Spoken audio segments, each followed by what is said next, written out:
ئەمە تابلۆی پۆلێ گەنجی گیان بەختکردووی نیشتیمانە. 35 ساڵ پێش ئێستا لەم شوێنەدا تەرمەکانیان دانرابوو. جەستەی بێگیانی 11 گەنجی کورد لێرەدا کەوتبوو. لە ترسی بەعسیەکان کەس نەیوێرا بڵێت یەکیشیان کوڕی منە. هاتن تەماشایان کردن و بێناز بەجێیانێت. کە تەماشام کرد لێرە لەم ساحەیە ئەو شەهیدانیان دانابوو، پڕێیان نابوو، حرەسێکی زۆری سەربازی ئەو کاتە ئیستیخبارات و ئەمانە ئەیوت بە خەڵکەکە تەعال ئەلگو هەڵی بژێرن بزان کی ئەناسن. منیش لە تەنیشتیانە وەستا بووم لای سەری ئامۆزاکەی خۆما کە شەهید فاتیح بوو، سەریشی برینار بوو، بینیم کەوا ئەوە بەڵام لەمانوێرە خۆمان بکەین بە خاوەنیان. تا ئەم ساتە یادی شەیدانی دوودارە دەکرێتەوە، تەرمەکانیان نەدۆزراوەتەوە. هاوڕێیەکی شەیدەکانیش دەڵێت لە نەبەردی و ئازایەتیدا گیانی خۆیان بەخشی بۆ ئازادی و دادپەروەری.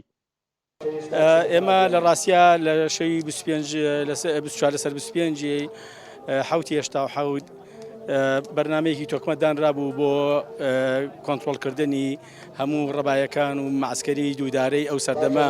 ئەو بەرنامە کە دانرا لە ڕاستیا بەرنمەیەکی تۆکمە بوو، بەڵام لەبەر چەند هۆیەک فەشەلی هێنا لە ئەسڵا، بەڵام بەهۆی کەم تەرخەمیەکەوە لە ڕاستیا کۆمەڵی بابەت بوو نەگەیشتە سەرجەم فەرماندەکان لەو شەوە. بەڵام وەلحاصل شتەکان کە کرا لە سێ محورەوە شەڕەکە ڕوویدات. ئیتر لەو سێ محورەوە ئیتر بۆ هۆی شەیدبوونی کۆمەڵێ پێشمەرگە و برینداربوونی کۆمەڵێ هاوڕێی ئازیزی ترمان کە ئێستا هەندێکیان لە ژیان داماون و هەندێکیشان کۆچی دوایان کردووە. برای یەکێک لە شەیدەکان دەڵێت نرخی خوێنی شەیدەکانی ئێمە موچە و ئیمتیازاتی مادی نییە، بەڵکو ئازادی و دادپەروەریە.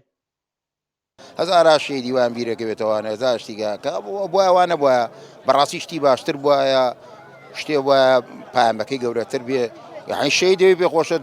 ئەمەی بۆ نەکرێ بە جادەیە لێرێ مناڵێک خوێندنگایە تەواوەکە ڕانەکە کۆچ نەکە لە ئاوی ئیجاب بخینکە، بەڵکو دابنیشە خزمەت دیگەنیان لە شوێنێکی وەک دەربەنی خانەوەکو 20 مەڵەن بێ ئاوە بەحرەکە لە تەریشێتی کاکە بۆ خاتی خوا.